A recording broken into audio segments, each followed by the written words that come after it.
الحمد لله نحمده ونستعينه ونستغفره ونؤمن به ونتوكل عليه ونعوذ بالله من شرور أنفسنا ومن سيئات أعمالنا من يهده الله فلا مضل له ومن يضلله فلا هادي له ونشهد أن لا إله إلا الله وحده لا شريك له ونشهد أن سيدنا ومولانا محمدا عبده ورسوله قال الله سبحانه وتعالى أعوذ بالله من الشيطان الرجيم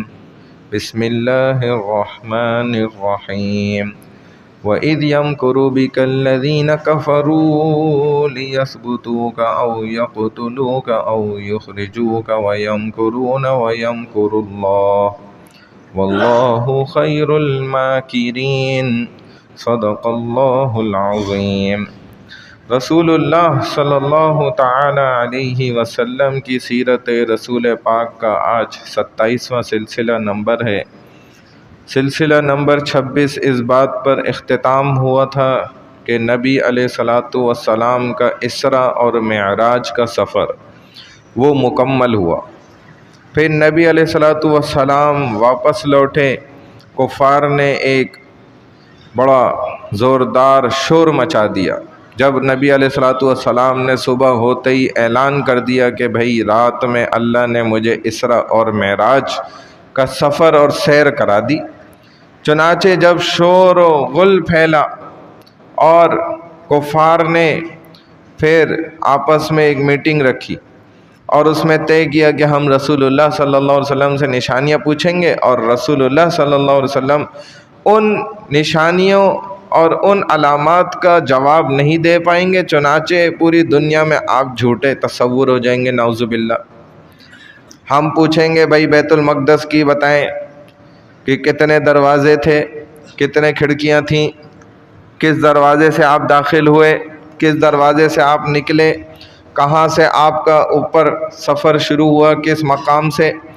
پھر ہم مزید سوالات یہ کریں گے کہ جو ہمارے یہاں مکہ سے جو قافلہ گیا ہوا ہے شام کی طرف، تو وہ قافلہ آپ نے راستے میں دیکھا تھا اور وہ کس مقام پر تھا اس وقت اور وہ کس حالت میں تھا اور کب تک وہ واپس مکہ لوٹ جائے گا، یہ سارے سوالات انہوں نے طے کرے۔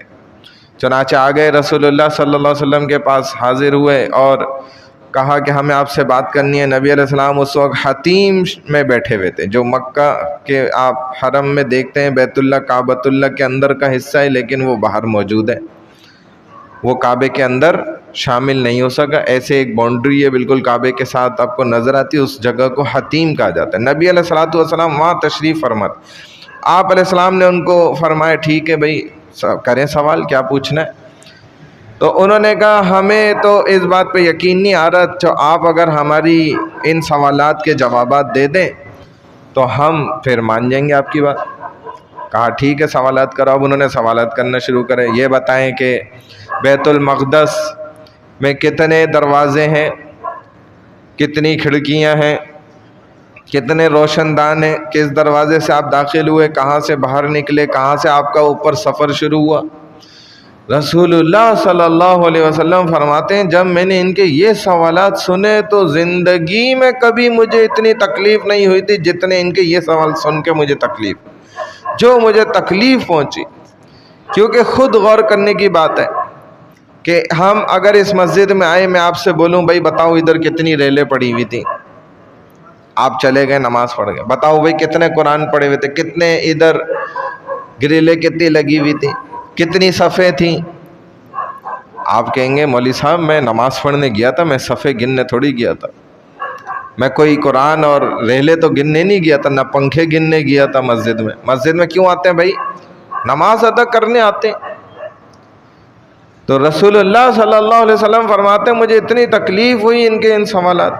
حضرت جبرائیل علیہ السلام آ گئے اللہ کے حکم سے، جاؤ میرے مدنی آقا غمزدہ ہو رہے ہیں، پریشان ہو رہے ہیں، جاؤ ان کا دل بہلا۔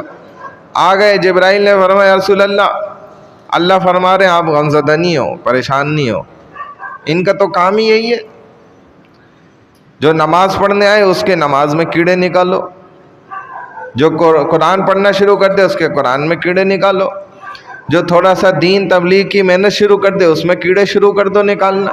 خود تو نیکی کرنی نہیں ہے، خود تو معاشرے کو سدھارنا نہیں ہے، اچھائی کی بات کرنی نہیں ہے، نہ پھیلانا ہے، اور دوسرے کرنے والے کو بھی برا کہنا ہے۔ یہ عادت بڑی خطرناک، یہ اس زمانے سے دیکھیں، جہالت کے زمانے سے مشرکین کی عادت چلی آ رہی ہے، وہ ایسا کیا کرتے تھے۔ آج ہمارے بھی بعض لوگ ایسا غلطی میں کر رہے ہیں، لیکن یہ غلط عمل ہے۔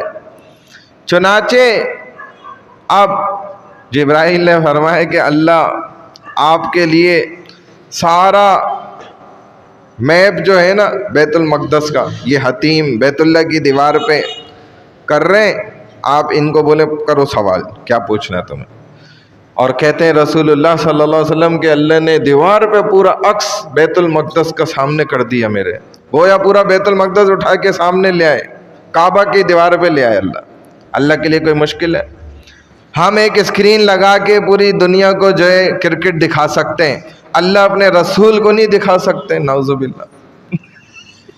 اگر یہ اسکرین نہ آئی ہوتی تو آپ اور یہ بات حقیقت ہے، پچھلے زمانے میں لوگوں کا ان باتوں پہ یقین کرنا مشکل ہوتا تھا کہ یہ کیسے ہو سکتا ہے، کتنا لمبا سفر اتنا تیزی سے ہو گیا، جو ہم نے پچھلے تقریباً 6-7 دروس میں پورا اس کو بیان کیا ہے یا اس سے بھی زیادہ۔ تو اتنا تصور اس کو سوچنا مشکل ہوتا تھا، آج کے زمانے میں تو بڑا آسان ہے۔ ہم ایک دیوار پہ جو ہے نا ادھر، بلکہ ایک پروجیکٹر آتا ہے وہ اتنی بڑی جتنی آپ چاہیں اسکرین بڑی کھول دیتا ہے، ہم انسان کر سکتے ہیں، اللہ نے کھول دیا اپنے رسول صلی اللہ علیہ وسلم کو، ان کے سامنے نظر آ رہا ہے۔ اب کفار نے سوالات کیا، ہاں بھائی پوچھو بھائی کیا سوال، جو پوچھتے گئے رسول اللہ صلی اللہ علیہ وسلم جواب دیتے گئے۔ اب یہ دھنگ رہ گئے ایک دم پریشان، اب سمجھ نہیں آ رہا اب کیا کریں۔ کہا اچھا ٹھیک ہے، یہ تو سارے سوال ہو گئے، لیکن وہ اصل سوال تو رہ گیا کہ وہ جو ہمارا قافلہ تھا وہ کدھر تھا؟ تو آپ علیہ السلام نے اس کی بھی جگہ بتا دی کہ وہ مجھے فلانی جگہ پہ نظر آیا تھا، اور میں آپ کو اور مزید بتاتا ہوں کہ اس میں سے ایک اونٹ بدک گیا تھا اور وہ بھاگا، میری سواری کو دیکھ کے نا، براق پہ آپ سوار تھے، تو وہ اونٹ بھاگا اور اتنا تیز بھاگا کہ وہ پھر گرا اور اس کی ٹانگ ٹوٹ گئی۔ پھر ایک بات اور بتاتا ہوں کہ ایک اونٹ کے اوپر میں نے دھاری چادر دیکھی، سفید رنگ تھا اور آدھے کا کالا رنگ تھا، اور یہ قافلہ جو ہے نا فلانے دن مکہ میں پہنچ جائے گا۔ اب یہ کفار نے کہا بس اس دن تک کے لیے تو ہم آپ کو مہلت دے دیتے ہیں، ہم صبر کرتے ہیں، دیکھتے ہیں واقعی یہ بات سچ ہے نہیں ہے۔ اب اس دن کا انتظار کر رہے ہیں، سارے رؤساء کفار قریش مکہ سب اکٹھے ہو گئے اور شہر سے باہر نکل کے اس جگہ پہ کھڑے ہو گئے جہاں سے شام سے قافلے جو ہے نا لوٹتے تھے، اور دیکھ رہے ہیں اسی وقت بالکل جو نبی علیہ الصلوۃ والسلام نے دن اور وقت بتائے اسی میں وہ قافلہ نظر آ گیا، قریب آ رہا ہے۔ جب قافلہ پہنچ گیا اس سے ساری بات چیت ہوئی تو قافلہ والوں نے بتایا بھائی واقعی ایسا واقعہ ہوا تھا، ہم تو پریشان ہو گئے، پتہ نہیں کیا ہو گیا، کیوں اونٹ جو ہے نا ایسے بھاگا اور اس کی ٹانگ ٹوٹ گئی۔ الگ الگ لوگ کہتے ہیں، بعض تو ان کو فرق نہیں پڑا، لیکن اکثر لوگ تو گھبرا گئے، ایسا پہلی دفعہ کیوں ہوا اس طرح۔ اور جب وہ چادر بھی چیک کری بالکل وہی اسی طرح تھی، تو ان کے منہ بند ہو گئے، لیکن ایمان اور اسلام پھر بھی قبول نہیں کیا، ساری نشانیاں دکھ جانے کے باوجود۔ تو یہاں تک ہماری بات ہو گئی تھی۔ اب اسراء و معراج کے بعد ایک عظیم واقعہ جو پیش آیا، ایک قبیلہ تھا دوس، اس کا سردار تھا عمر ابن طفیل، یا اس کو عمر بالعکس بھی آتا ہے، روایت سے اس کا نام پتہ چلتا ہے۔ یہ مکہ میں آیا تو چونکہ ایک قوم قبیلے کا یہ سردار تھا، اور یہ قوم بہت بڑی قوم تھی، بڑا قبیلہ تھا یہ، یعنی کہ تعداد کے اعتبار سے بھی، تو یہ اس کا سردار تھا۔ تو مکے والے سردار سب سرداروں کا آپس میں نا احترام کرتے تھے کہ بھائی یہ ہم بھی سردار لوگ ہیں، یہ بھی ایک بڑے قبیلے کا سردار ہے تو اس کو عزت دینی ہے۔ تو جب ان سے ملا آ کر تو کہا بھائی تم بھی بڑے قبیلے کے سردار ہی ہو، اور لیکن آج کل جو ہے نا ایک ہمیں تم کو نا ہوشیاری کی بات سمجھا دیتے کہ آج کل مارکیٹ میں کیا چل رہا ہے. جیسے ہمارے یہاں بھی ہوتا ہے نا بھائی، ٹھیک ہے آپ بھی بڑے ہوشیار ہیں لیکن ہمارے یہاں الگ ہوشیاریاں ہیں. تو مارکیٹ کی کچھ چیزیں ہیں، چالاکیاں، ہوشیاریاں، میں آپ کو سمجھا دیتا ہوں. تو انہوں نے بھی کہا کہ لیکن آج کل ہم میں ایک شخص ایسا ہے کہ بس وہ کہتا ہے کہ جو ہے نا میں اللہ کی طرف سے دعویٰ کرتا ہے کہ میں رسول ہوں، جبکہ عجیب بات آپ کو بتاتے ہیں کہ وہ ہم ہی میں سے انسان ہی ہے. جیسے ہمارے بھی بعض لوگ سمجھتے ہیں نا بھائی نبی انسانوں میں سے کیسے ہو سکتا ہے، اس کو تو فرشتہ ہونا چاہیے، اس کو تو نور کا ہونا چاہیے، اس کو تو گویا اللہ کے ایسے قریب ہونا چاہیے، دنیا اس کے ساتھ چلنی چاہیے، سونے کے پہاڑ ساتھ چلے. وہ نبی ہوتا ہے جس کے ساتھ کوئی 2-4 گارڈ ہوں، فرشتے ہوں، کوئی ادھر انکار کرے ادھر وہ ڈنڈا مارے. تو ہم نبی ایسے کو سمجھ رہے ہوتا ہے کہ اس کے پاس کوئی ایسی طاقتیں ہوں گی، وہ پھونک کرے گا. ہمارے کتنی سرکاریں ایسی ہیں پھونک کرتی ہیں اور ماشاءاللہ جو ہے نا کیسے بڑے بڑے کام ہو جاتے ہیں. تو نبی تو بڑی سرکار ہونی چاہیے. یہ بھی ہمارے یہاں بعض ایک یہ بھی چلتا ہے مارکیٹ میں نا. تو کہا بھائی وہ ہم میں سے ہی ہیں اور ان کی باتیں بھی بڑی عجیب ہیں، اور ان کے کلام میں یاد رکھو جادو ہے، انہیں بڑے منتر آتے ہیں، قریب نہیں جانا، ان کی بات تو سننی نہیں ہے. جیسے آج کل بھی لوگ بولتے ہیں نا بھائی مسجد میں نہیں کہیں پھنس جانا بلا وجہ، کسی مولوی کے ہتھے نہیں چڑھ جانا، پھر جو ہے نا وہ بڑا مسئلہ ہو جائے گا، مولوی کے چکروں میں نہیں پڑ جانا. تو جو بات ان کی سن لیتا ہے نا، ایک دفعہ ان کے سامنے بیٹھ گیا اور انہوں نے زبان کھول دی تو بس پھر آپ گئے. تو لہذا ہم آپ کو نا پتے کی بات بتا رہے ہیں کہ اگر آپ ان کے سامنے چلے گئے اور انہوں نے زبان کھول دی، پھر آپ اپنے بیوی بچوں سے بھی گئے، اپنے گھر بار سے بھی گئے، حتیٰ کہ آپ اپنے آبا و اجداد کے مذہب سے بھی گئے. پھر نہیں بعد میں ہمیں بولنا کہ ہم نے تمہیں سمجھایا نہیں تھا. اب انہوں نے بڑا ہمدرد بن کے نا ان سرداروں نے اس ایک سردار کو بھی جو ہے نا یہ بات سمجھائی، دوست قبیلے کا جو سردار تھا عمر ابن طفیل کو، ان سے بچ کر رہو، تم نے محمد صلی اللہ علیہ وسلم کے قریب نہیں جانا ہے. اس نے کہا بھائی ٹھیک ہے، اچھی بات ہے، آپ نے مجھے اپنا تجربہ سکھا دیا. اب طفیل کہتے ہیں کہ مجھے تو ان کی ان باتوں کے بعد اور تجسس پیدا ہو گیا دل میں کہ ایسا بھی دنیا میں کوئی ہو سکتا ہے کہ مجھ جیسا اتنا سمجھدار انسان جو اتنے بڑے قبیلے کو چلا رہا ہے، میرا جیسا وزیر اعظم جو پورے پاکستان کو چلا رہا ہے، اس کو اگر کوئی کہہ دے بھائی جا کر بھائی اس مولوی صاحب کے قریب مت جانا ورنہ آپ ان کے گن گانے لگ جاؤ گے، وہ تو بولے گا اب تو میں جاؤں گا. ایسا کیسے، میں پوری قوم پاکستان کو چلا رہا ہوں. وہ مانے گا کبھی یہ بات آپ کی؟ اس کو تو اور دل میں وہ پیدا ہو جائے گی لالچ کے بھائی پھر تو میں دیکھوں اس مولوی صاحب کو، اس میں ایسی آخر کیا جادو کی بات ہے کہ اس کے پاس بندہ بیٹھ جاتا ہے تو آخر بیان تک اٹھتا ہی نہیں ہے. ایسا کیا جادو ہے اس کے الفاظوں میں؟ ایسی کیا معلومات یہ بتا رہا ہے؟ کوئی ایسی نئی بات کیسے کر رہا ہے جو کوئی نہیں کر رہا ہو؟ دنیا میں یہ انوکھا وکھرا پیدا ہوا ہے. تو اب وہ فرماتے ہیں، طفیل کہتے ہیں کہ مجھے تو بڑا تجسس ہو گیا کہ اب تو میں ضرور دیکھوں، ان کی آواز کہیں سے میرے کان میں تو پڑے، مجھے اتنا تو پتہ چلے کہ محمد الرسول اللہ ہے کون صلی اللہ علیہ وسلم. تو کہتے ہیں میں نا اب چند دن وہاں دیکھ رہا ہوں حرم میں ادھر ادھر، تو مجھے پتہ چل رہا ہے کہ لگتا ہے یہی جو ذات ہے نا یہی محمد الرسول اللہ ہے. کہ میں دیکھ رہا ہوں کہ وہ کبھی حرم میں بیٹھے ہوئے، کبھی اس جگہ کبھی اس جگہ، اور لوگ ان کے پاس آ رہے ہیں، وہ ان سے بات چیت کر رہے ہیں اور وہ ذکر چل رہا ہے. تو اب میں نا ان کے قریب نہیں جا رہا، دل میں خوف بھی ہے کہ سارے سرداروں نے مجھے سمجھائیے، اور لیکن پھر میں کئی دن دیکھتا رہا اور پھر میرا برداشت کا مادہ جو تھا لبریز ہو گیا. جب فل ہو گیا تو میں نے اپنے اندر سوچا کہ یار تو اتنا بڑا سردار، قوم اتنی بڑی تیری، تو ان کو چلا رہا ہے، ہینڈل کر رہا ہے، اور تو کوئی بچہ ہے کہ اس کے پاس چلے جاؤ گے تو یہ تمہیں جی کوئی پٹی پڑا دیں گے، ٹافی کھلا دیں گے، تو جی تمہیں بیہوش کر کے لے ہی جائیں گے. جیسے ہم بچے کو سمجھاتے ہیں نا، بیٹا کسی انکل سے ٹافی نہیں لے کے کھانی ہے، ہاں چیز نہیں کھانی ہے بالکل بھی. اب بچے کے ذہن میں کیا آ جاتا ہے، بھائی واقعی ابا نے بالکل صحیح بات سمجھائی ہے، تو قریب نہیں جانا. اس نے بولا بھائی میں سردار ہوں، میں کوئی بچہ تھوڑی ہوں. اب کہتے ہیں میں تو ایک دن جو ہے نا اٹھا اور میں چلا گیا. اب میں ان کے پاس جا کے نا مجھے اندازہ تھا کہ یہی وہ ذات ہے محمد صلی اللہ علیہ وسلم. لوگ مل رہے ہیں، حرم میں بیٹھے ہوئے. اب میں بھی جو ہے نا ان کے پاس جا کے نا بیٹھ گیا. اب وہ نا بات کر رہے تھے لوگوں سے، اور بات کرتے کرتے اور کہتے ہیں میں نے ایک بات یہ بھی سوچی کہ یار ہم تو سارے سردار لوگ ہیں، تو سارے سرداروں نے ہی تو اگر یہ حق بات پر نہیں ہے تو ان کا صحیح فیصلہ کون کرے گا؟ ہم سرداری تو کریں گے مل کے. اور میں تب کروں گا نا فیصلہ جب میں ان کی بات تو سنوں گا نا، تب مجھے پتہ چلے گا یہ حق کہتے ہیں یا جھوٹ بولتے ہیں. کہتے ہیں میں چلا گیا قریب، اور اب وہ باتیں کر رہے ہیں.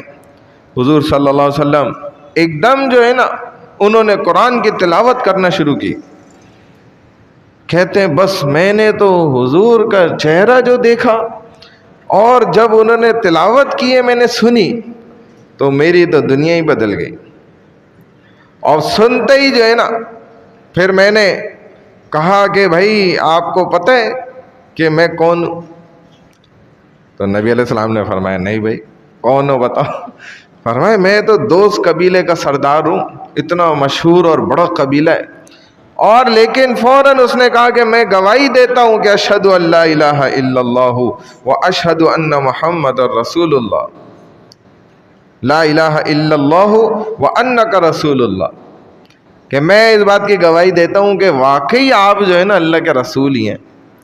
آپ کے چہرے سے ہی پتہ چل رہا، اور آپ نے جو کلام کیے نا، جو پڑھا ہے آپ نے، میں تو یہ سن کے ہی مجھے سمجھ آ گئی. وَأَسْلَمَ، اور انہوں نے اسلام قبول کیا. اسلام لانے کی دیر تھی کہ اب جیسے ہی لوگوں کو پتہ چلا، مکہ میں آگ کی طرح اسی وقت یہ بات پھیلی، شور مچ گیا کہ لے بھائی یہ تو دوست قبیلے کا سردار ہمارے ہاتھوں سے گیا، یہ کیا ہو گیا ہمارے ساتھ. اب وہ مسلمان ہو گیا. پھر حضور صلی اللہ علیہ وسلم تشریف لے گئے تو قریش سارے اکٹھے ہو گئے، ایک دم آ گئے، جمع ہو گئے، اور کہا بھائی دیکھا کہ یہ ہم نے آپ کو سمجھائی تھی بات کہ آپ ان کے قریب مت جائیے گا، آپ کو منع بھی کیا تھا آپ، لیکن سمجھے نہیں بات. اب دیکھیں اب آپ اپنے گھر بار سے بھی گئے اور اپنے بزرگوں کے مذہب سے بھی گئے. آپ نے بہت بڑی غلطی کی، ہم نے آپ کو خبردار کیا تھا. تو انہوں نے کہا بھائی خبردار، خاموش ہو جاؤ، منہ بند کرو، اور یاد رکھو کہ ہر انسان ادھر کیا ہے؟ آزاد ہے. اپنی رائے میں اور اپنی سوچ میں، اپنی فکر میں وہ آزاد ہے. اس کو اس بات کی آزادی ہے کہ وہ جس دین کو چاہے قبول کرے، جس مذہب پہ چاہے عمل کرے. کوئی اس کو زبردستی نہ کافر بنا سکتا ہے، نہ بت پرست بنا سکتا ہے، نہ مسلمان بنا سکتا ہے. یہ طاقت صرف اللہ کے پاس ہوتی ہے. کہا بھائی خبردار، میرا اپنا فیصلہ ہے، ہر آدمی آزاد ہے. میں کوئی تمہارا زیر نگین توڑی ہوں، کہ تمہارا غلام توڑی ہوں کہ جو تم بولو میں تمہاری بات کو سن لوں، مان لوں. اور ایک دوسری بات یاد رکھو کہ اگر تم نے میری طرف ہاتھ بڑھایا تو پھر یاد رکھنا کہ میرے پیچھے پورا دوست قبیلہ ہے میرا، اور وہ ایسا ہے کہ تمہارے بچے بچے سے انتقام لے گا سارا، کسی ایک بچے کو بھی نہیں چھوڑے گا تمہارے. اب یہ تو جانتے تھے کہ بھائی اس کا قبیلہ تو ہم سارے قبائل میں سب سے بڑا ہے، اور اس کا سر رسوخ بھی، یہ تو سردار ہے اس کا. چنانچہ سارے پیچھے ہٹ گئے. یہ جانتے تھے کہ بھائی اس سے لڑائی لینا بڑا خطرناک ہے، اس سے ٹکر نہیں لی جا سکتی. اب طفیل ابن عمر جو ہے نا یہ حاضر ہوا اور کہا رسول اللہ صلی اللہ علیہ وسلم سے کہ یا رسول اللہ، اللہ کا شکر ہے کہ مجھے اسلام کی دولت مل گئی، مجھے اللہ نے اسلام عطا فرما دیا، اور اب آپ مجھے فرمائیں، بتلائیں کہ میرے لائق کیا حکم ہے، مجھے اب کیا کرنا چاہیے. میں تو یہ چاہتا ہوں کہ میں آپ کا غلام بن کے آپ کے ساتھ جو ہے نا ساری زندگی رہوں، اور مجال ہے کہ میں آپ کا خادم بن کے آپ کے ساتھ رہوں اور آپ کی طرف کوئی نظر اٹھا کے دیکھ لے. کسی کی ایسی مجال نہیں ہوگی کبھی انشاءاللہ. تو میں چاہتا ہوں آپ کے ساتھ رہوں آپ کو، تاکہ کوئی نقصان نہ پہنچا سکے میرے ہوتے ہوئے. نبی کریم صلی اللہ علیہ وسلم نے فرمایا کہ اگر تم واقعی میرے ساتھ چلنا چاہتے ہو نا تو میری بات مانو. فرمائے بالکل آپ حکم کریں. فرمائے کہ تم لوٹ جاؤ اپنی قوم کے اندر اور وہاں جا کر ان کو اپنے قبیلے میں ہر ایک کو اسلام کی دعوت دو، اسلام کی طرف بلاؤ.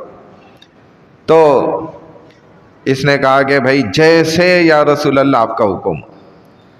اب یہ لوٹ گئے واپس، اور انہوں نے اپنی قوم میں جاتے ہی جو ہے نا اپنے خاندان والوں کو، اپنے بیوی اور بچوں کو سب سے پہلے جو ہے نا یہ بات سب کو اکٹھا کیا، بلایا، بٹھایا اور کہا کہ بھائی میرے اندر ایک اب بہت بڑی تبدیلی آ چکی ہے.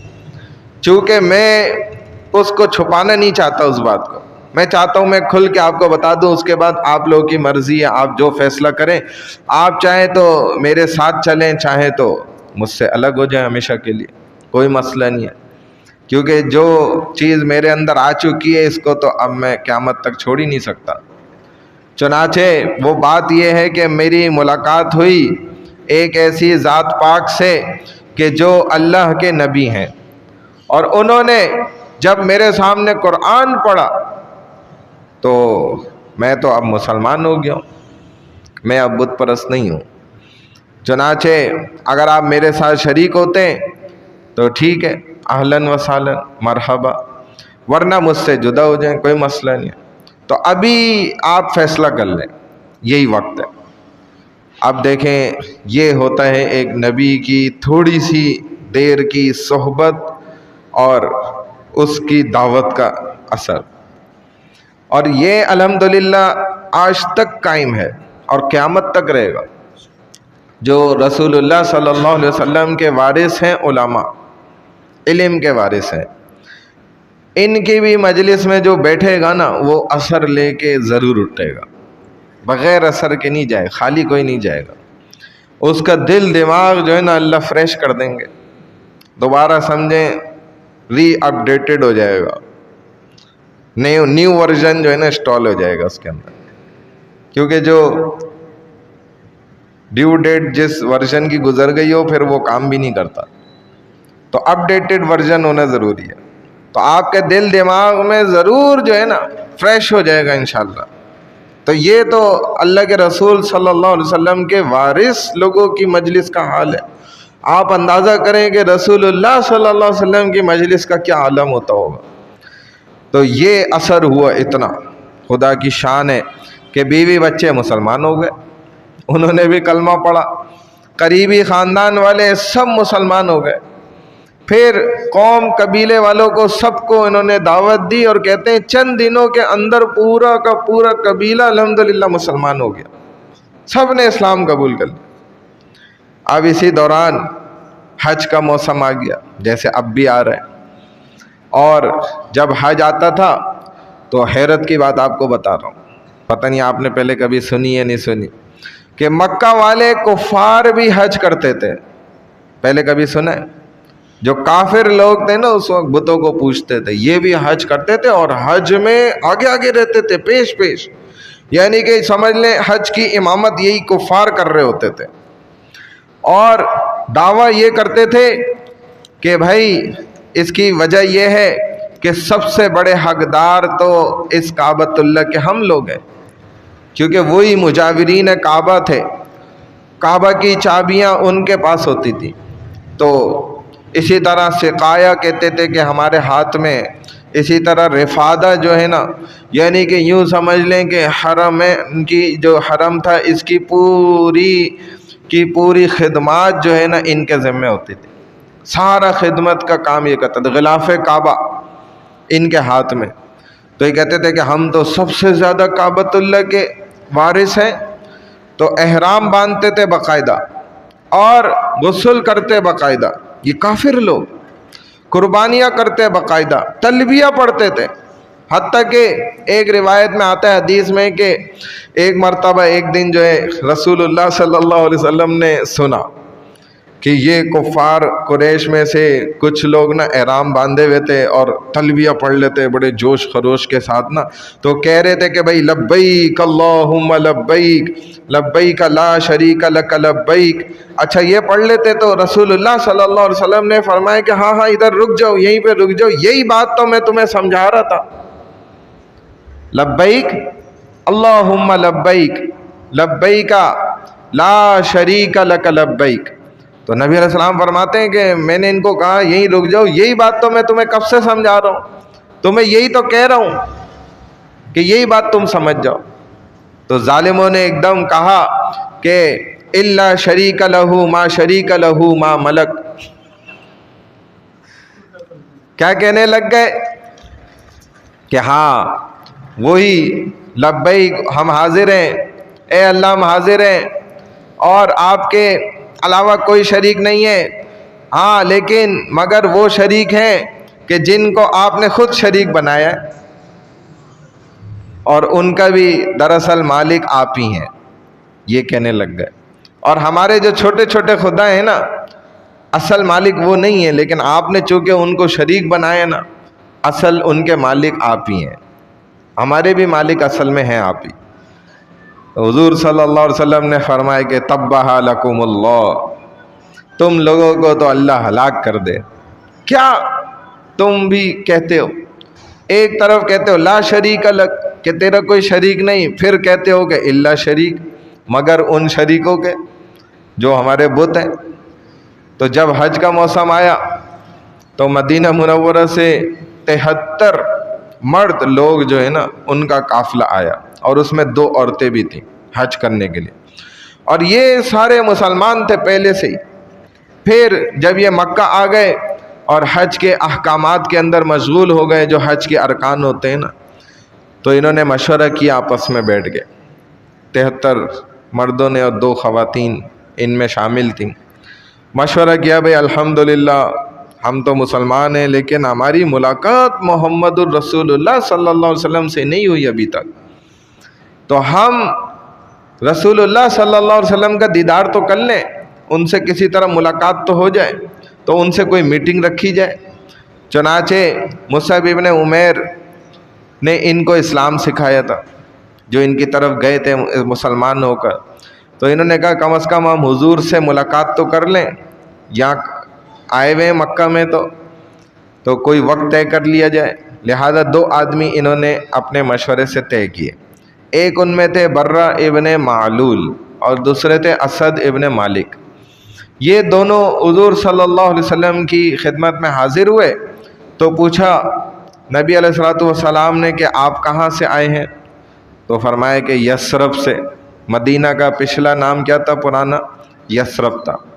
یہ تو مدنی آقا محمد الرسول اللہ صلی اللہ علیہ وسلم کے وہاں تشریف لے جانے کے بعد اس کا نام مدینہ پڑا، کہ واقعی دنیا میں اگر کوئی شہر ہے تو یہی شہر ہے، جس کا خود نام ہی شہر ہے، مدینہ کہتے ہی شہر کو ہے۔ تو یثرب، تو پوچھا کیسے آئے ہو؟ حضور صلی اللہ علیہ وسلم سے کہا کہ ہم پہلے سے ہی مسلمان ہیں الحمدللہ، لیکن ہمیں آپ کی زیارت نصیب نہیں تھی، تو ہم چاہتے ہیں کہ آپ کے ہاتھ پر بیعت کریں، سارے کے سارے ہم کل لوگ جو ہے نا 73 لوگ ہیں جو مسلمان آئے۔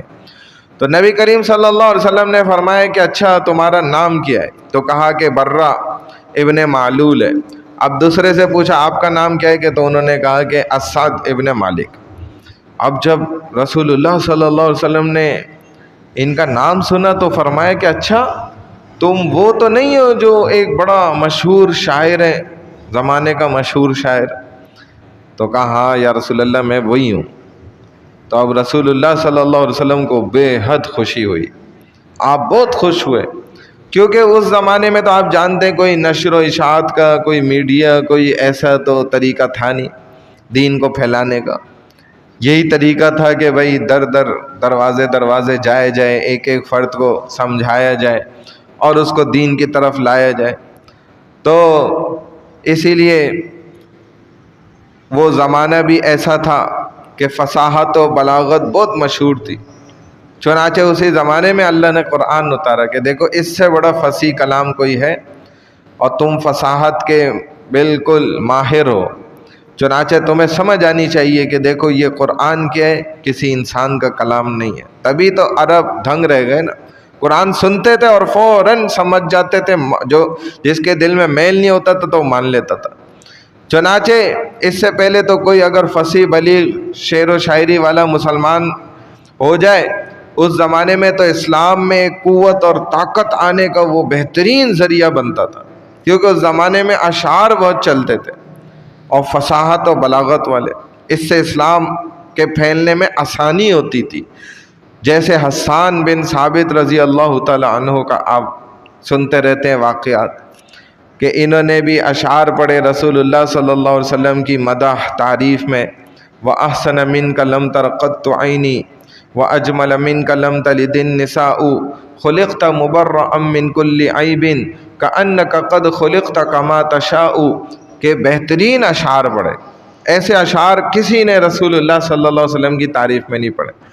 تو نبی علیہ الصلوۃ والسلام کو اس بات سے اس لیے بہت زیادہ خوشی ہوئی کہ اب مشرکین کے رد کرنے میں یہ جو شاعر ہوگا نا، یہ فصاحت و بلاغت کے ساتھ جواب دے گا۔ چنانچہ نبی علیہ الصلوۃ والسلام بعض دفعہ حضرت حسان کو فرمایا کرتے تھے کہ بھئی تم ان کافروں کا جواب دو، تو وہ اپنے اشعار میں جواب دیتے تھے، نبی علیہ السلام کو بڑا خوشی ہوتی تھی۔ تو فرمایا نبی علیہ الصلوۃ والسلام نے کہ تمہارے تیر اس قدر کافروں کو نہیں چبھتے جس قدر زیادہ حسان کے اشعار ان کو چبھتے ہیں۔ دیکھیں یہ رسول اللہ صلی اللہ علیہ وسلم کیوں فرما رہے ہیں؟ کیونکہ آپ جانتے تھے کہ یہ ان مشرکین مکہ کے لیے جو ہے نا زیادہ خطرے کی بات ہوتی ہے۔ چنانچہ اشعار میں بڑی قوت ہوتی ہے، طاقت ہوتی ہے، انسان کو بڑی لمبی چوڑی باتیں جو ہے نا چند اشعار میں سمجھا دو آسانی سے سمجھ جاتا ہے۔ شرط یہ ہوتی ہے کہ وہ حکمت اور قرآن و حدیث کے عین مطابق ہو۔ چنانچہ رسول اللہ صلی اللہ علیہ وسلم بہت خوش ہوئے، ورنہ تو اور بھی بہت قبائل تھے، لیکن اللہ نے قریش جو قبیلہ خاص تھا اس کی زبان اور لغت قریش کے اندر قرآن کو نازل کیوں فرمایا؟ کیونکہ اللہ جانتے تھے اپنا پورا قرآن جو اللہ نے اتارا ہے یہ لغت قریش پہ اتارا ہے، اور پھر اپنے رسول صلی اللہ علیہ وسلم کی زبانی یہ حکم بھی کروایا ہے کہ قرآن کو پڑھو عربوں کے لہجوں میں، عربوں کے طریقوں میں، یہ زیادہ افضل اور بہتر ہے۔ چنانچہ ایک وقت طے ہو گیا، اب رسول اللہ صلی اللہ علیہ وسلم کے ساتھ ملاقات کا۔ تمام 73 صحابہ جو تھے انہوں نے حضور صلی اللہ علیہ وسلم کے پاس حاضر ہوئے اور آپ صلی اللہ علیہ وسلم کے ہاتھ پر بیعت فرمائے، اور بیعت کر کے جب فارغ ہو گئے تو آپ نے بیعت میں جو معاہدے ان سے کیے تھے نا، اب ان صحابہ نے یہ جو بات کری ہے نا یہ بڑی عجیب بات ہے۔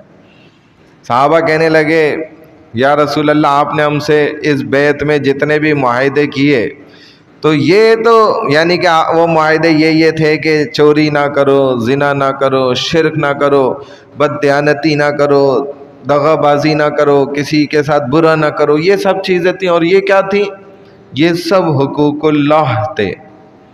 تو صحابہ فرمانے لگے کہ آپ نے اپنے لیے تو کوئی ہم سے معاہدہ ہی نہیں لیا، اپنے لیے تو کوئی عہد نہیں لیا، کہ کوئی خاص عہد ہوتا ہے جو وعدہ آپ اپنے لیے ہم سے لیتے، تو ہم کوئی عہد ہم سے آپ ایسا بھی لیں کہ جو یا رسول اللہ خاص آپ کے لیے ہو۔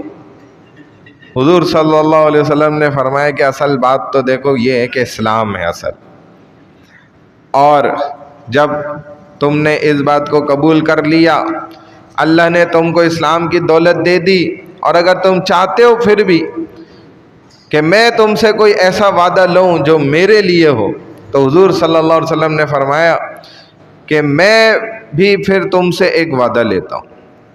اب انصار مدینہ نے کہا کہ آپ ہم سے کیا وعدہ لیتے ہیں، فرمائیں۔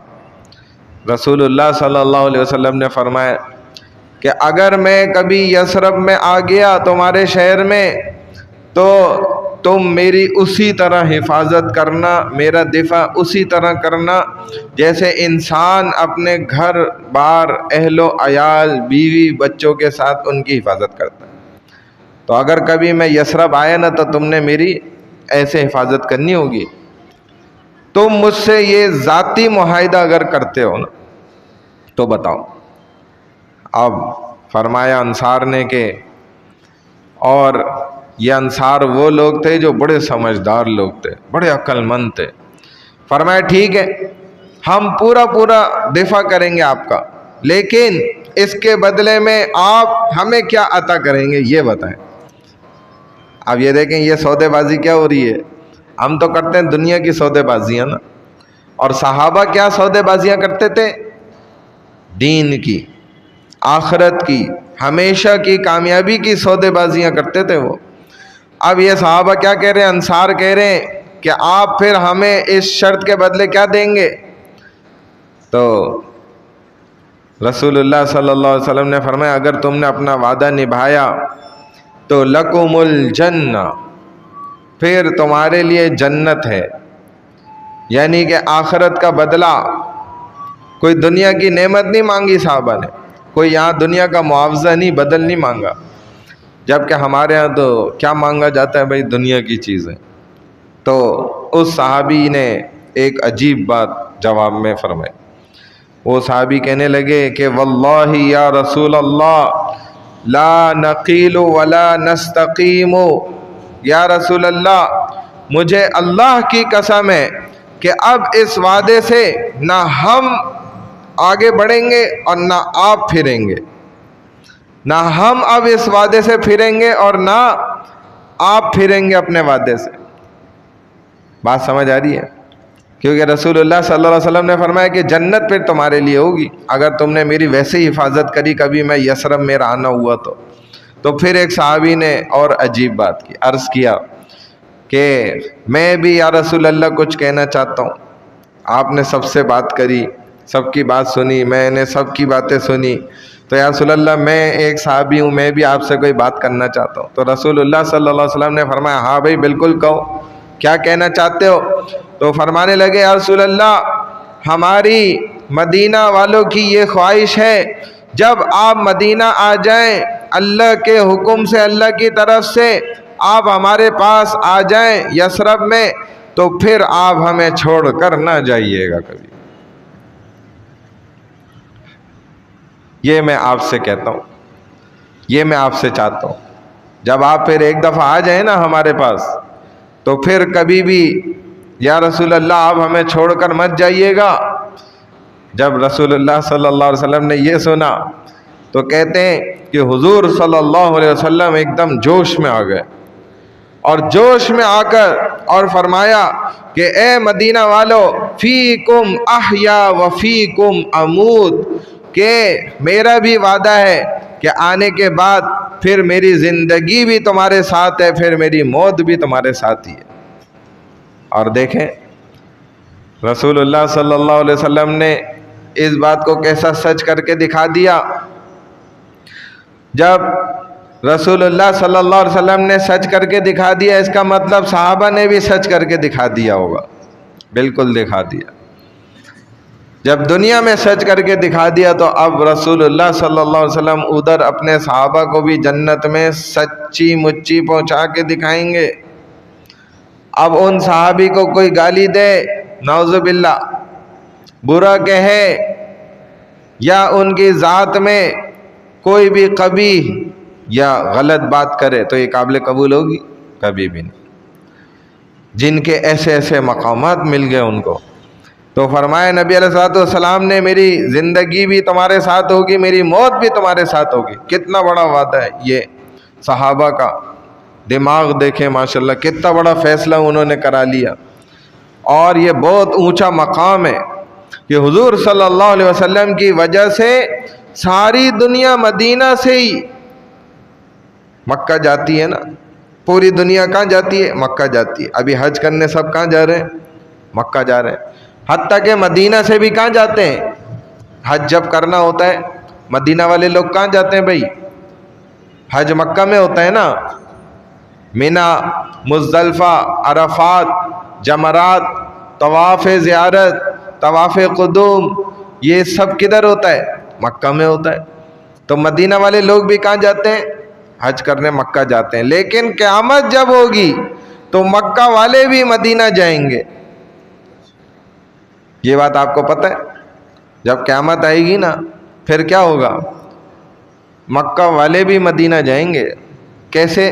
یہ اتنا بڑا شرف لے گئے مدینہ والے کہ ساری دنیا مدینہ والے بھی مکہ آتے تھے، حضور صلی اللہ علیہ وسلم بھی حج کرنے مدینہ چھوڑ کر مکہ آتے تھے، لیکن حضور صلی اللہ علیہ وسلم کے وہاں ہونے سے مدینہ والوں کو اتنا بڑا شرف ملا کہ حضور صلی اللہ علیہ وسلم نے فرمایا کہ جب قیامت کا دن ہوگا تو میں اپنے روزے مبارک سے اٹھایا جاؤں گا تو سب سے پہلے میں آتیا علی برق الغرقد، میں سب سے پہلے مدینہ کے قبرستان جنت البقیع کے غرقد پر آؤں گا، پھر میں مکہ والوں کا انتظار کروں گا وہاں پر۔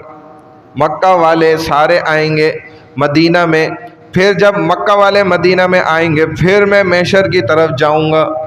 دیکھیں قیامت کے روز مکہ والے بھی مدینہ آ رہے ہیں، دوڑ کہاں لگا رہے ہیں؟ مدینہ کی طرف۔ یعنی اگر حضور صلی اللہ علیہ وسلم وہاں نہ ہوتے تو مکہ والے مدینہ کیوں جاتے؟ اتنی بڑی بات صحابہ نے اپنی طرف لے لی۔ دیکھیں بہت بڑا اور اونچا مقام ہے یہ، جو اللہ کی جانب سے دیکھیں ان کے ذہنوں کے اندر آیا ہوگا، اور انہوں نے رسول اللہ صلی اللہ علیہ وسلم سے ان کی زندگی میں منوا لیا۔ اور حضور صلی اللہ علیہ وسلم جب یہ ملاقات کرنے جا رہے تھے نا مدینہ والوں سے، تو آپ کے چچا حضرت ابن عباس رضی اللہ تعالیٰ عنہ بھی بیٹھے تھے۔ اتفاق ایسا تھا اس وقت یہ مسلمان نہیں تھے، جبکہ تو حضور صلی اللہ علیہ وسلم جانے لگے، ابن عباس نے کہا کہ میں بھی چلوں ساتھ۔ حضور علیہ الصلوۃ والسلام نے فرمایا کہ آپ کیا کریں گے وہاں جا کر؟ ویسے بھی آپ نے تو اسلام نہیں قبول کیا، آپ اسلام بھی نہیں لائے۔ تو کہا اگرچہ میں اسلام نہیں لایا ہوں لیکن کم سے کم آپ میرے بھتیجے تو ہیں، میرے رشتہ دار تو ہیں نا، اور پتہ نہیں مدینہ والے لوگ کون ہیں، کیا کریں گے آپ کے ساتھ، جو ملنے کے لیے بلا رہے ہیں، اگر پتہ نہیں وہ کچھ نقصان پہنچانا چاہیں آپ کو یا آپ کے ساتھ کوئی غلط کرنا چاہیں تو میں بھی تو رشتے کے اعتبار سے آپ کو اکیلے تھوڑی چھوڑ سکتا ہوں۔ ہمارے عربوں کے ہاں تو قبیلوں کا بڑا تعلق ہوتا ہے اور رشتے کا تو اور زیادہ احترام ہوتا ہے، چنانچہ میں آپ کو اکیلے تھوڑی چھوڑ سکتا ہوں۔ کچھ خاندانی طور طریقے ہوتے ہیں، کچھ قبیلے کے انتظامات ہوتے ہیں، کچھ وہ حساب کتاب ہوتا ہے، اگرچہ مذہب نہیں ملتا تو کوئی بات نہیں۔ تو کہا اچھا، کیونکہ یہ لوگ کون تھے؟ خاندانی لوگ تھے، یہ رشتوں کا بڑا خیال کرنے والے لوگ ہیں عرب لوگ، اور اپنے شجرے لکھ کے رکھتے ہیں باقاعدہ، ان کے بعد محفوظ ہوتا ہے۔ بلکہ اکثر عربی آپ کو آدم علیہ السلام تک اپنا شجرہ سنا دیں گے کہ حضرت آدم علیہ السلام تک کیسے پہنچتا ہے ان کا نسل۔ ہاں یہ تو چھوڑیں، چونکہ یہ اشعار میں بڑے فصیح و بلیغ لوگ رہے نا، بلکہ یہ تو جو ان کے پاس اونٹ ہوگا نا اس کا شجرہ کئی نسلوں کا آپ کو سنا دیں گے۔ یہ جو اونٹ ہے اس کا جو باپ تھا اس کا یہ نام تھا، اس کا جو باپ تھا اس کا یہ نام تھا، اس کا جو باپ تھا اس کا یہ نام تھا، اس کا جو باپ تھا اس کا یہ نام تھا، اور وہ جو اس کا باپ تھا وہ رسول اللہ صلی اللہ علیہ وسلم کے پاس اونٹ تھا، اس کا یہ نام تھا۔ یہ یہاں تک سنا دیتے ہیں سب، انہوں نے اتنا محفوظ کر کے ہر چیز کو رکھا۔ ہمیں تو اپنے پر دادے کا نام مشکل سے کسی کو پتہ ہوتا ہے، لکڑ دادے کا اکثر کو نہیں پتہ ہوتا، چکڑ دادے کا اور نہیں پتہ ہوتا۔ تو یہ تو چیزوں کو نوٹ کر کے رکھتے ہیں، سارے شجرے رکھتے ہیں۔ جیسے ہمارے یہاں روایات کے راوی جو ہیں ہر حدیث کے محفوظ ہیں نا، ایسے ہی عربوں نے اس کام کے ساتھ ساتھ یہ کام بھی کیا ہے، انہوں نے اپنے شجرے ایسے محفوظ رکھے۔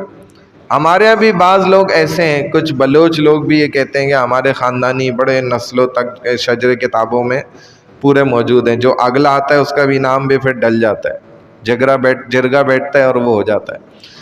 تو کیا ہوا؟ تو یہ خاندانی لوگ تھے، حضور علیہ الصلوۃ والسلام نے فرمایا چلو ٹھیک ہے، دیکھیں چلیں آپ ہمارے ساتھ، منع نہیں ہے۔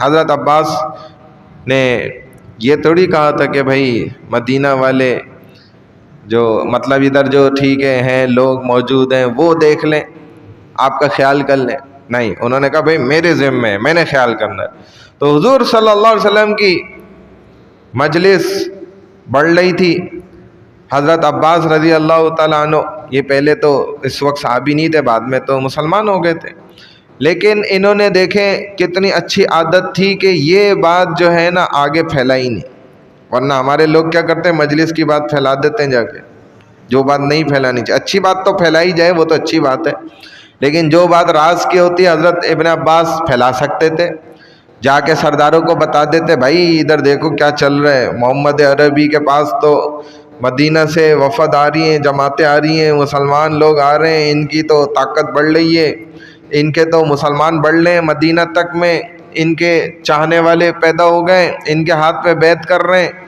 حضرت ابن عباس نے کوئی بات آگے لیک نہیں کی، کیونکہ یہ جانتے تھے کہ مجلس کی بات کیا ہوتی ہے، امانت ہوتی ہے۔ اب صحابہ کہتے ہیں کہ یہ مجلس مبارک جب ختم ہوئی، فَسَمِعْنَا سَارِقًا يَصْرُخُ مِنَ الْجَبَلِ، پہاڑ کے اوپر سے ہم نے سنا ایک شخص آواز دے رہا ہے، ایسے آواز دے رہا تھا کہ جیسے ہم نے پہلے کبھی ایسی آواز سنی ہی نہیں تھی، ایسی کڑک، روب دار، سخت اور بلند آواز تھی، اس قدر کڑک تھی کہ پورا منہاج اس نے ہلا دیا۔ تو کہا کہ آواز دی کہ او اہل مکہ، کہاں سو رہے ہو اہل یثرب نے تو محمد مدنی صلی اللہ علیہ وسلم کے ہاتھ پر بیعت کر لیے، اور انہوں نے تو بیعت کر لیے کہ تمہارے ساتھ قتال کرنے پر، تمہارے ساتھ جنگ کرنے پر انہوں نے بیعت کر لی ہے رسول اللہ کے ہاتھ پر۔ اب جب یہ آواز آئی تو اب کہنے لگے لوگ کہ بھئی اب یہ کون ہے، بھاگ رہے ہیں، دوڑ لیں، تلاش کر رہے ہیں، ڈھونڈ رہے ہیں۔ اب حج کا موقع، ایام جو ہے وہ ختم ہو گئے تھے، بہت سے حاجی جو ہے نا لوٹ گئے تھے، یہ لوگ بھی نکل گئے، اب ڈھونڈ کرنا کوئی آدمی نہیں ملا، چونکہ حج کا وقت ختم ہو گیا تھا۔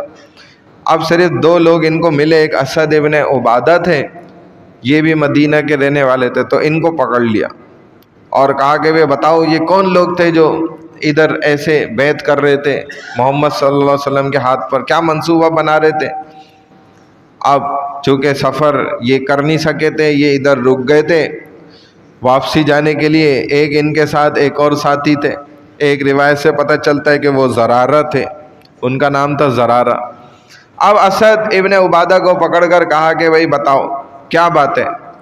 تو انہوں نے کہا بھئی مجھے تو نہیں پتا کہ کیا بات ہوئی ہے۔ انہوں نے سختی سے پوچھا، کہتا ہے مجھے مارا بھی، پٹائی لگائی۔ پوچھا بتاؤ کون لوگ تھے یہ اور کیا بات کر رہے تھے، جنگ کا منصوبہ کیا بنا رہے تھے مدینہ والے لوگ؟ کہتے ہیں ایک آدمی وہاں سے گزر رہا تھا، اس نے جب یہ منظر دیکھا تو اس نے جا کر ایک کفار کے نا قریش میں ایک قبیلہ تھا، اس میں ایک سردار تھا، اس کا نام تھا جبیر ابن مطعم، وہ دوڑتا ہوا نا اس کے پاس گیا۔ کبھی کسی زمانے میں جن کو وہ مار رہے تھے نا یہ لوگ، تو وہ اس کا کسی زمانے میں نا بڑا اچھا دوست ہوا کرتا تھا، اس بندے کو پتا تھا۔ اس نے جا کر جبیر کو بتایا کہ بھائی وہاں جاؤ جلدی، دیکھو سعد ابن عبادہ کو جو ہے وہ لوگ جو ہے نا مار رہے ہیں وہاں پہ۔ تو وہ کہ دوڑے پھر اور آ کر جو ہے نا قریش کو کہا بھائی تم لوگ پاگل ہو گئے ہو، کیا کر رہے ہو، اس بندے کو کیوں مار رہے ہو؟ جب انہوں نے بتایا بھائی یہ تو منصوبہ بنا رہے تھے اور ایسا ایسا کر رہے تھے، تو اس نے کہا بھائی یثرب والے، مدینہ والے اگر کوئی منصوبہ بنا رہے تھے تو یہ تھوڑی بنا رہا تھا، اگر انہوں نے کوئی معاہدہ کیا ہے، بیعت کی ہے، تو اس اکیلے کا اس میں کیا قصور ہے، اس کو کیوں مارے جا رہے؟ یہ طریقہ تو ہمارا نہیں ہے، ہمارے عربوں کا تو یہ طریقہ نہیں ہے، تو آپ غلط کر رہے ہو۔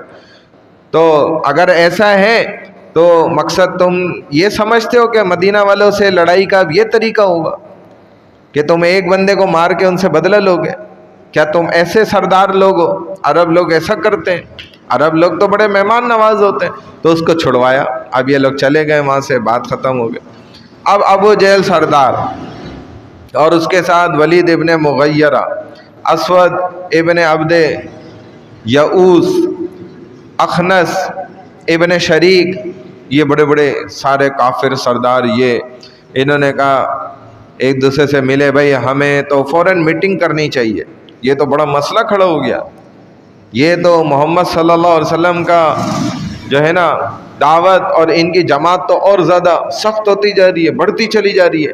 اب اسی فکر میں تھے کہ چند ایک آدھ ساتھی تو چلو ٹھیک تھے، ہمیں سمجھ آ رہی تھی، وہ بھی ادھر ادھر تتر بتر ہو گئے، کوئی حبشہ چلا گیا، کوئی جو ہے نا مدینہ کی طرف نکل گیا، تو ہم سمجھ رہے تھے بات ختم ہو گئی. لیکن اب تو یہ بھائی یثرب میں بھی ان کے چاہنے والے پیدا ہو گئے اور ان کے ہاتھ پر آ کر جو ہے نا یہاں بیعت کرنے لگ گئے. تو یہ تو بڑا مسئلہ بن گیا. اب اس بات پر انہوں نے غور کرنا شروع کیا اور طے کرا بھائی دار الندوہ میں سارے اکٹھے ہو.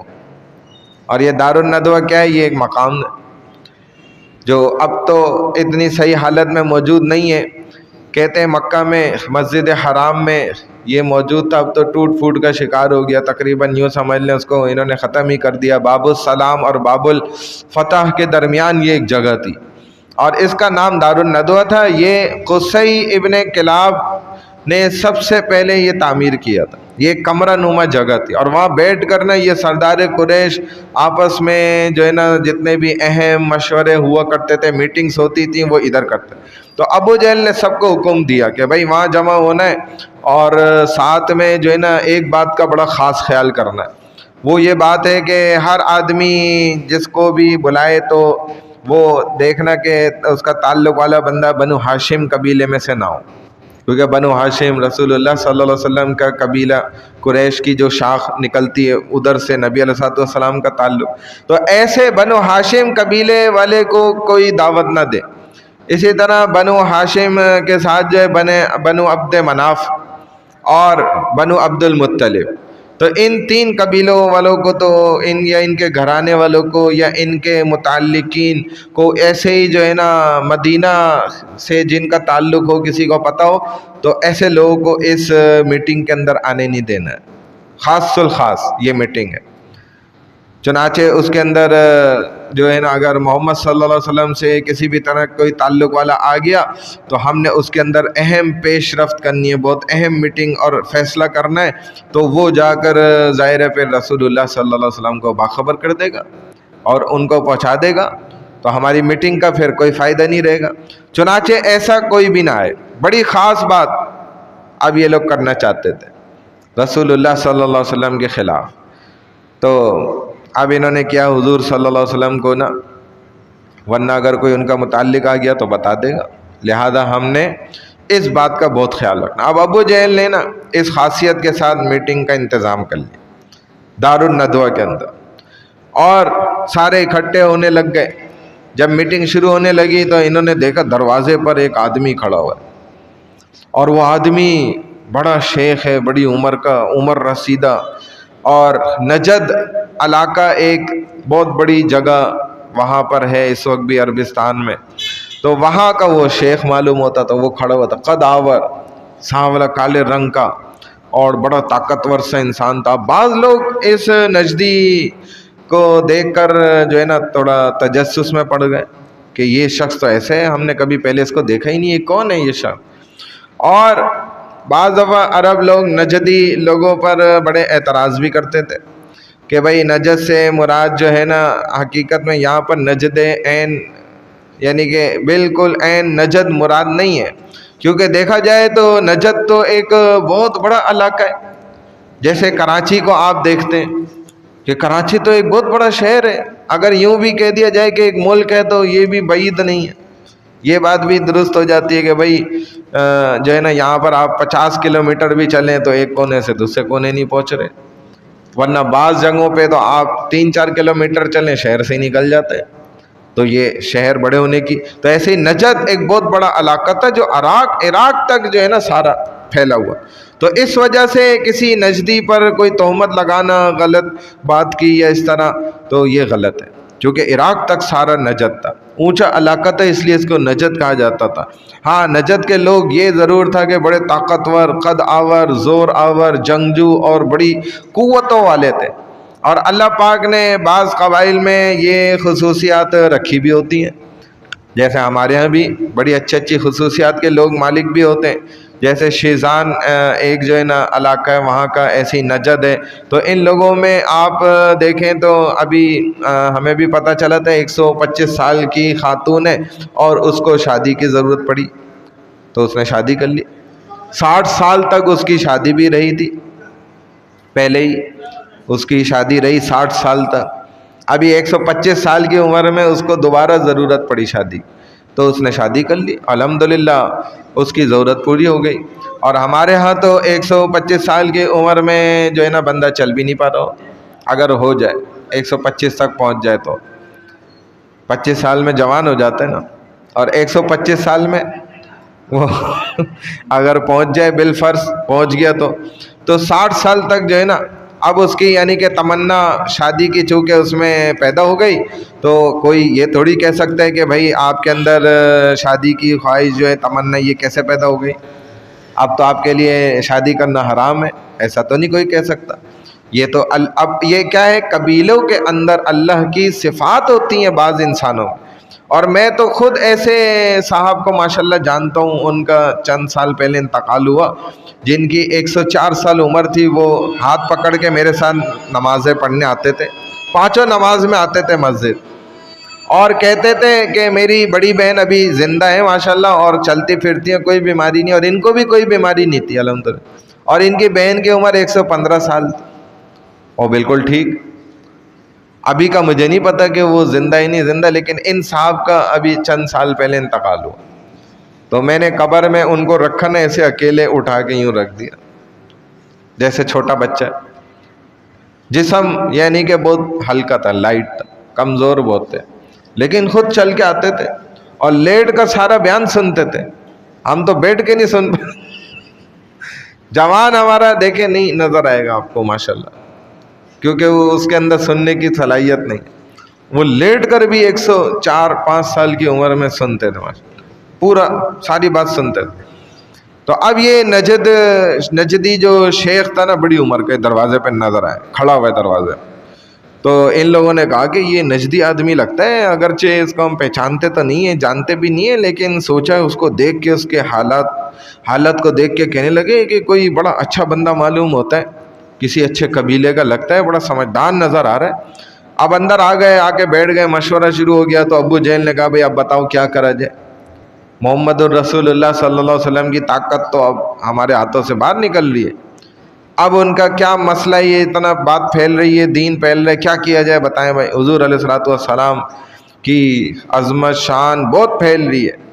اب ایک آدمی نے کہا کہ بھائی بہت آسان ہے اس کا حل، تو حضور صلی اللہ علیہ وسلم کو قید کر دیں، بند کر دیں، جب وہ بند ہو جائیں گے، محبوس ہو جائیں گے، تو اب وہ کسی کو دعوت نہیں دے سکیں گے، کسی کو کچھ سمجھا نہیں سکیں گے، ان کے پاس کسی کا آنا جانا نہیں ہوگا، سب بند ہو جائے گا۔ تو وہ جو شیخ بیٹھا ہوا تھا نا، ابو البختری سمجھ لیں، وہ نجدی شکل صورت کا نا، اس نے کہا کہ لیس ھذا رأی رأی، یہ کوئی مشورہ ہے، یہ کیا بات کر رہے ہو، غلط بات۔ کہا یہ کیسے ہو سکتا ہے، تم حضور کو قید کر سکتے ہو، اتنی طاقت ہے تمہارے اندر، اور تم قید رکھ لو گے انہیں؟ اللہ کے نبی ہیں، قید میں ہو سکتے ہیں وہ کبھی؟ اگر قید کرو گے تو ان کے تو سارے پیروکار جو ہے نا سب چڑھائی کر دیں گے تمہارے اوپر، یثرب سے بھی، پھر وہ ادھر دوسرا جہاں وہ چلے گئے تو سارے ٹوٹ پڑیں گے، حبشہ سے بھی، مدینہ سے بھی آ جائیں گے۔ تو یہ کوئی رائے تھوڑی ہوئی، کوئی اور مسئلہ بتاؤ، کچھ اور رائے سوچو۔ تو ایک آدمی نے کہا بھئی حضور صلی اللہ علیہ وسلم کو نکال دیتے ہیں اپنے شہر سے، ہماری جان تو چھوٹے، کم از کم ہمارے شہر سے نکل جائیں گے، اپنا دین پھیلائیں، جدھر جا کے پھیلانا ہے پھیلاتے رہیں۔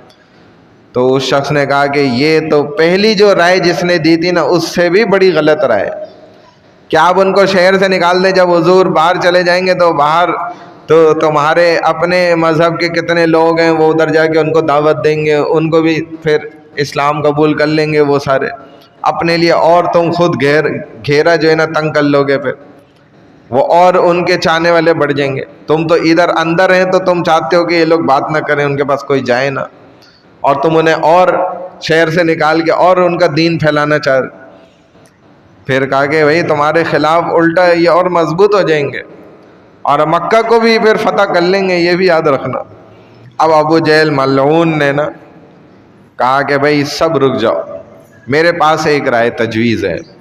حضور صلی اللہ علیہ وسلم کا قبیلہ جو ان کا ساتھ دے سکتا ہے نا زیادہ سے زیادہ، وہ بنو ہاشم ہے، بنو عبد المطلب ہے، اور بنو عبد مناف ہے، بس یہ تین ہیں۔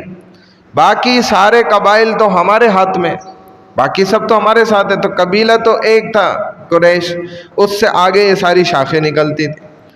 جیسے سید ہے تو سید میں بھی پھر کوئی علوی ہے تو کوئی حسینی ہے، کوئی کیا ہے، الگ الگ ہے.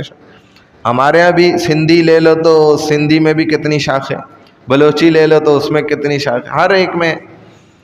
تو کہا کہ بھئی اکثر جو شاخیں ہیں نا تو قبائل تو وہ تو ہمارے ساتھ ہے، 60 جو ہے نا.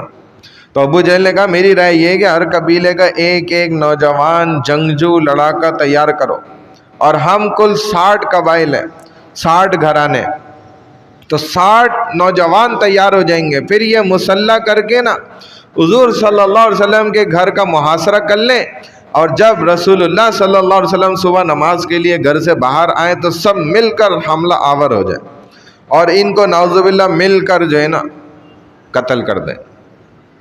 تو صاف سی بات ہے کہ پھر کیا ہوگا، 3 قبائل جو ہیں وہ کوئی 60 قبیلوں سے لڑ تھوڑی سکتے ہیں، یہ ان کے لیے لڑنا مشکل ہوگا. پھر کسی ایک کے قاتل ہونے کا بھی فیصلہ نہیں ہو سکے گا، کیونکہ اندھیرا تھا بھائی، کیا پتہ چلا کس کی تلوار پہلے لگی، کس کی تلوار سے وہ مرے، قتل ہوئے. چنانچہ تعین نہیں ہو سکے گی قاتل کی. تو آخر فیصلہ یہی ہوگا کہ بھئی دیت دی جائے، اور دیت دے کر جو ہے نا، اور 60 گھرانے مل کر جب پیسہ جمع کر کے دے دیں گے تو اب وہ نجدی شخص جو بیٹھا تھا نا اس نے کہا ہاں یہ رائے دی نا بڑی زبردست قسم کی. ابو جہل نے گویا اس نے تعریف کری، کہا اس نے کہ دیکھو یہ ہوتا ہے رائے دینے کا طریقہ، ایسے دی جاتی ہے رائے کہ مسئلہ ہی بات ہی ختم کرو، قتل کرو اور قصہ ہی نمٹا دو. اسی بات کو قرآن پاک نے فرمایا کہ وَإِذْ يَمْكُرُ بِكَ الَّذِينَ كَفَرُوا لِيُثْبِتُوكَ أَوْ يَقْتُلُوكَ أَوْ يُخْرِجُوكَ وَيَمْكُرُونَ وَيَمْكُرُ اللَّهُ وَاللَّهُ خَيْرُ الْمَاكِرِينَ.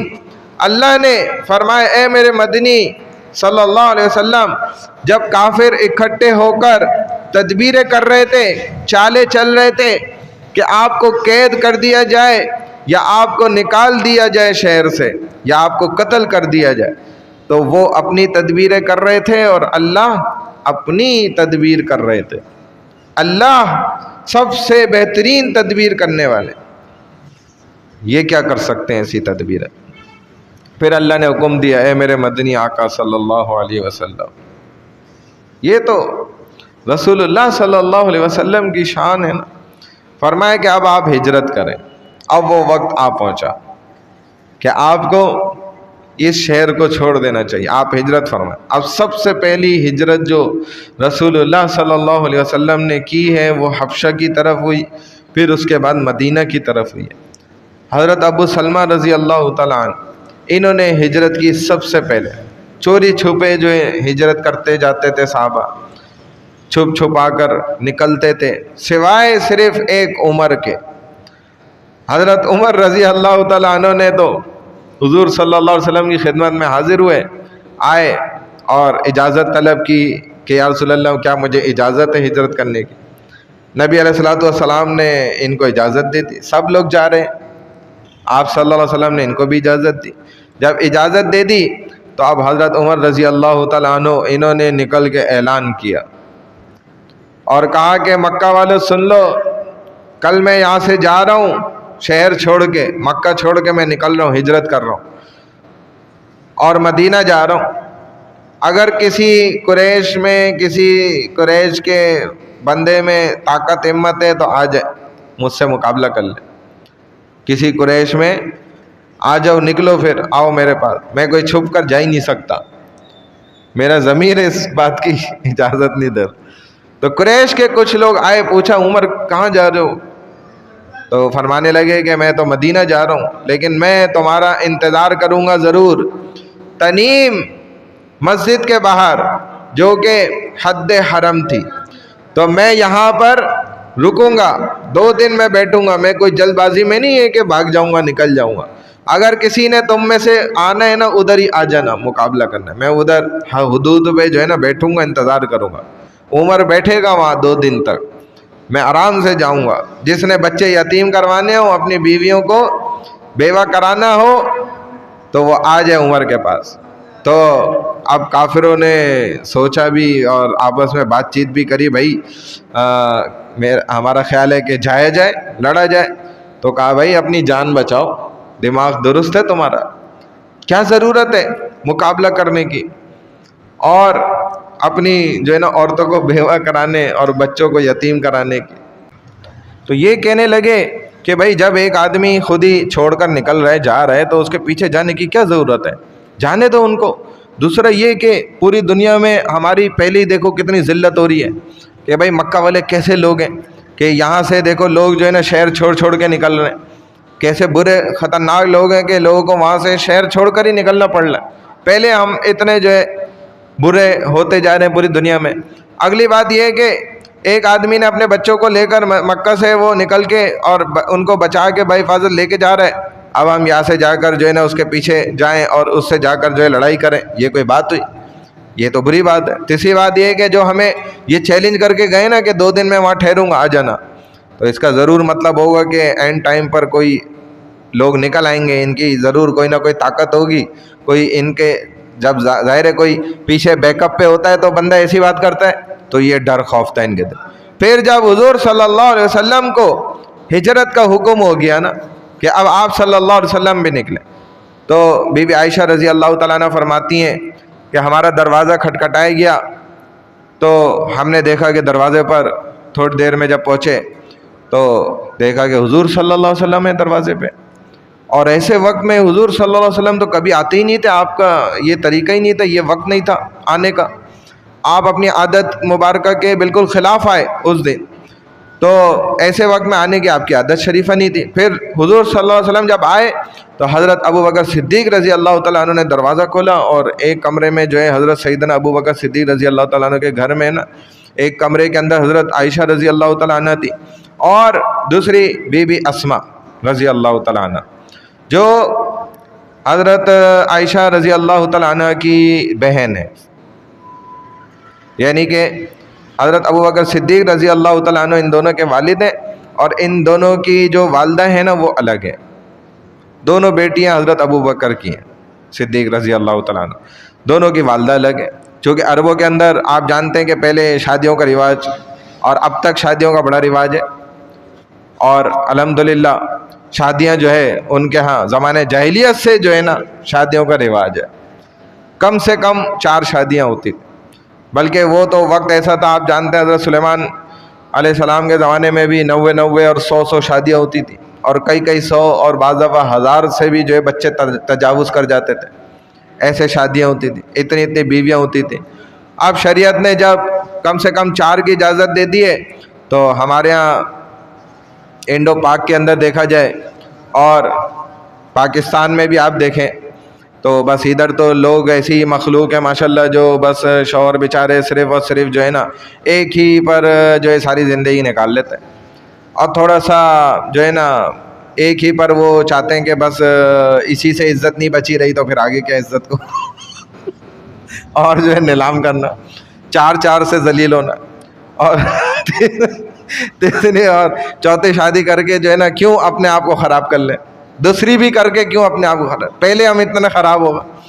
اب ایسے ہی جو ہے نا گویا ہم ایک ہی سے جو ہے بخشے جائیں گے، ایک ہی سے ہمیں بخشش انشاءاللہ حاصل ہو جائے گی جو ہماری ساتھ ہو گیا ہے نا، کیونکہ تو دوسری اور تیسرے چوتھے کی طرف جانے کی. تو اب جو ڈرنے والے بھی ہیں ہمارے یہاں پاکستان میں نا، ڈر اور ڈر پوک جس کو کہا جاتا ہے نا، کیونکہ حدیث میں بھی اس کا ذکر کیا گیا وَإِن خِفْتُمْ، کہ اگر تمہیں خوف ہے تو پھر تو صرف ایک ہی کر لو. تو اب ایک کرنے والے جو ہیں یہ پتہ چلتا ہے کہ یہ ڈر پوک لوگ ہوتے ہیں، ڈر اور خوف کی زندگی کے ساتھ. تو اسی لیے عالم جو ہے نا نہیں ڈرتا، دیندار آدمی نہیں ڈرتا کسی سے، خوف نہیں کھاتا. تبھی اس کی عورت خود کہتی ہے کہ جی میں آپ کی دوسری شادی کرا دیتی. ہماری عورت تو مر کے بھی جو ہے نا ایسی بات نہ غلطی سے بھی اس کے منہ سے نہ نکل، ورنہ میں نے خود سنا دیندار خواتین کے منہ سے کہ بھائی میں تو خود چاہتی ہوں میرے شوہر کی دوسری شادی ہو جائے، اور یہ تو اللہ نے اس کو حق دی ہے اور یہ اس کا شرعی حق ہے. اور جدھر اولاد نہیں ہو رہی ادھر تو بہت زیادہ بڑھ چڑھ کے دیندار خواتین نے خود شادی کرے. لیکن عرب تو عرب تھے نا، عرب ایسے تھوڑی تھے، وہ تو اب بھی نہیں کوئی ڈر خوف کرتے، اور کھل کر، اور جس کی ایک شادی اس کو تو وہ ڈرپوک کہتے ہیں، اس کو تو کہتے ہیں تو نامرد آدمی ہے. یہ جو ہے نا دنیا کا بدترین آدمی ہے، یہ ہمارے ساتھ بیٹھنے کے قابل بھی نہیں، اٹھ جاؤ یہاں سے، بھگا دیتے ہیں۔ جماعت میں بھی ہوتا ہے نا ایسے، ایک شادی ہے تمہاری، واللہ بخدا یہ تو جرم کیا آپ نے، ایک شادی، اور جس کی شادی نہیں ہے اس کو تو وہ جو کہتے ہیں بس چھوڑیں۔ اب حضور صلی اللہ علیہ وسلم نے فرمایا کہ ابو بکر آپ کے گھر میں جو ہے نا یہاں ان کو باہر بھیج دیں، کیونکہ میں نے آپ سے ذرا ضروری بات کرنی ہے۔ اب ابو بکر رضی اللہ تعالیٰ عنہ کا اعتماد دیکھیں، آپ فرماتے ہیں کہ بھائی اب یہ نا کم عمر بچیاں تھیں، 7-8 سال کی بچیاں دونوں، اور ابو بکر رضی اللہ تعالیٰ عنہ فرما رہے ہیں یا رسول اللہ یہ صرف عائشہ اور اسماء ہیں، آپ بات کریں کھل کر، یہ ابو بکر کی بیٹیاں ہیں، اعتماد ہے ابو بکر کو، کچھ نہیں۔ حضور علیہ الصلوۃ والسلام نے فرمایا کہ بھائی مجھے اب ہجرت کا حکم مل گیا ہے، تو ابو بکر رضی اللہ تعالیٰ عنہ نے فوراً کہا کہ آپ کا حکم آ گیا، میرے لیے کیا حکم ہے یا رسول اللہ؟ تو فرمایا کہ حضور صلی اللہ علیہ وسلم نے کہ میرے اللہ نے حکم دیا کہ ابو بکر کو ساتھ لے کر جاؤ۔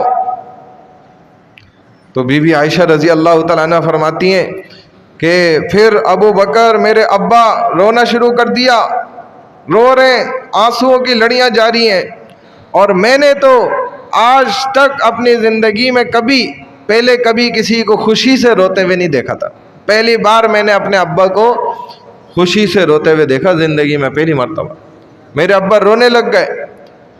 غم سے روتے لوگ تو دیکھے تھے، ہم نے بھی دیکھے ہوتے، خوشی سے روتا دیکھا، فرماتے پہلی مرتبہ دیکھا اپنے ابا کو رو پڑے خوشی سے، اور فرمایا رسول اللہ خدا جانتا ہے کہ میں نے تو 2 اونٹنیاں پال رکھی ہیں ایک زمانے سے، اور ان دونوں کو کھانا کھلاتا ہوں، گھاس کھلاتا ہوں، اور ہجرت کے لیے میں نے ساری تیاریاں کر کے رکھی ہوئی ہیں، بس مجھے تو اسی بات کا انتظار تھا آپ یہ بات کہہ دیں بس۔ جیسے ابو بکر دیکھیں جانتے، تو حضور صلی اللہ علیہ وسلم بڑے خوش ہوئے اور فیصلہ ہو گیا کہ ہم نے فلاں رات کو مکہ سے نکلنا ہے، فلاں راستے سے نکلنا ہے، اور آپ نے فلاں جگہ پر انتظار کرنا ہے میرا، تو وہاں آپ سے ملوں گا۔ پھر حضور صلی اللہ علیہ وسلم نے حضرت علی کو بلایا رضی اللہ تعالیٰ، پھر حضرت علی رضی اللہ تعالیٰ عنہ کو بلانے کے بعد اس وقت کوئی آپ جانتے ہیں خط و کتابت اور یہ سارے معاملات تو یہ سب نہیں تھے اتنے عام، تو حضور صلی اللہ علیہ وسلم کے بعد ان کے پاس جو ہے نا بہت سارے کفار کی نشانیاں اور امانتیں موجود تھیں، اب قیمتی چیزیں بھی تھیں، اگرچہ وہ حضور صلی اللہ علیہ وسلم کے اوپر اسلام نہیں لاتے تھے، قبول نہیں کرتے تھے بات، لیکن آپ پر پورا اعتماد کرتے تھے، جتنا اعتماد وہ اپنے سرداروں پہ نہیں کرتے تھے اس سے کئی گنا زیادہ بڑھ کے، مگر جانتے تھے حضور صلی اللہ علیہ وسلم امین ہے، مخالفت اپنی جگہ پر ہے۔ حضور صلی اللہ علیہ وسلم نے حضرت علی رضی اللہ تعالیٰ عنہ کو 2 ڈیوٹیاں یہاں پر ذمہ لگائیں، بس یہ میں بتاتا ہوں، بات ختم کر لیتے ہیں 1-2 منٹ میں۔ تو فرمایا کہ حضرت علی کو 2 ڈیوٹیاں لگائیں کہ ہمارے ہجرت کرنے کے بعد یہ امانتیں، یہ چیزیں فلاں فلاں کی ہیں، نام بتائے، سب کافروں کے گھروں میں پہنچانی ہے آپ نے، یہ آپ کی ذمہ داری۔ دوسری ڈیوٹی یہ کہ آپ نے میرے بستر پر لیٹنا ہے، سونا ہے، کیونکہ ہم نے رات کے آخری حصے میں نکلنا ہے، اور کپڑا اوپر لے کر آپ نے لیٹنا ہے، کیونکہ ظاہر ہے یہ واچ کر رہے ہیں، دیکھ رہے ہیں، کفار نظر رکھے ہوئے، ان کو اعتماد رہے گا کہ ہاں رسول اللہ صلی اللہ علیہ وسلم اپنے بستر پہ لیٹے ہوئے موجود ہیں، ضرور سو رہے ہیں، ان کو پتہ نہ چلے، اور اتنی دیر میں وہ چونکہ نگرانی کر رہے ہوں گے تو کم از کم ہمیں یہ تسلی رہے گی، اور ہم واقعی میں جو ہے نا تھوڑا سا کچھ سفر جو ہے نا اپنا نمٹا بھی لیں گے، ہم کچھ سفر میں آگے بھی بڑھ جائیں گے۔ تو حضرت علی رضی اللہ تعالیٰ عنہ نے فرمایا کہ بالکل حاضر ہوں یا رسول اللہ، بالکل حاضر ہوں میں، آپ جیسے حکم فرمائے۔